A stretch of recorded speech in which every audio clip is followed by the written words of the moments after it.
તમે જોવો વસ્તુ ભાડે આપવાનું ચાલુ કર્યું, હવે તો પૈસા કમાવા છે. સાયકલ નું 40 રૂપિયા ભાડું, તપેલાનું 30 રૂપિયા, ટેબલ ના 23 રૂપિયા, થાળીના 15 રૂપિયા, વાટકાના 20 રૂપિયા, ટી શર્ટ નું 10 રૂપિયા ભાડું અને કૂટર નું કિલોમીટર પ્રમાણે. એ સ્કૂટર ના કિલોમીટર ના 10 રૂપિયા ભાડું રાખ્યું. મમરાભાઈ, સ્કૂટર માં પેટ્રોલ તમારે પુરાવવું પડશે હો. તો સ્કૂટર નું ભાડું આવે એ મારું? ના રે ના, કૂટર નું તો કિલોમીટર 10 રૂપિયા ભાડું છે. કોક 200 કિલોમીટર કૂટર લઈ ગયું હોય તો સીધા 2000 આવે. તો સ્કૂટર માં હું પેટ્રોલ પુરાવું તો ભાડું આવે મારું જ હોય ને? હા બોલો, તો મારે તો સાયકલ ના 40 રૂપિયા જ આવે. તો એ ભાડું આવે તમારું? એમ નહીં, તો પેટ્રોલ ના પૈસા પહેલા તમારે લઈ લેવાના, પછી જે પૈસા આવે ને એમાં આપણો હરખો ભાગ. તો ક્યાં વાંધો છે? હે કેમ આવ્યો એલા? આ બધું હું છે બકલભાઈ? જો ને બધી વસ્તુ ભાડે આપી. એટલે એ જો સાયકલ તારે ભાડે જોતી હોય તો 40 રૂપિયા ભાડું છે, તપેલું ભાડે જોતું હોય તો 30 રૂપિયા, થાળીઓ ભાડે જોતી હોય તો 15 રૂપિયા, વાટકાના 20 રૂપિયા, સ્કૂટર ના કિલોમીટર 10 રૂપિયા અને ટી શર્ટ નું 10 રૂપિયા ભાડું છે. પહેરવા હોય તો લઈ જા. ના રે ના, ટી શર્ટ મારે નથી લઈ જવું, તો ભોળા દાદા ખીજાય. હું તો તપેલું ભાડે લેવા આવ્યો. હે તપેલું ભાડે લેવા આવ્યો? હા, હું ગામમાં તપેલું લેવા જાતો છો. તો પેલું હું કામ ભાડે લઈ જાવું?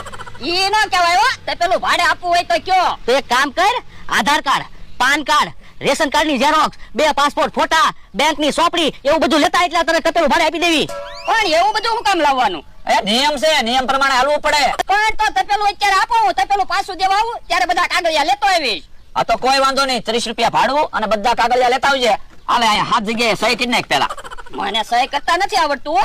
તો અંગૂઠો મારી દે. એ હારો, યો હાથ જગ્યાએ અંગૂઠો માર્યો. લે તપેલું લઈ જા. એ હારો.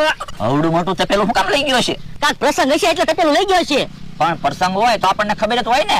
તો કોક મહેમાન આવતું હશે, રાજી રસોઈ બનાવવાની છે ને, એટલે મોટું તપેલું ભાડે લેવા આવ્યો છે. હા એવું જ કાક હોવું જોઈએ. મેં પહેલી વખત પાલક નું શાક બનાવ્યું, ભોળા દાદા ને ભાવે તો હારું.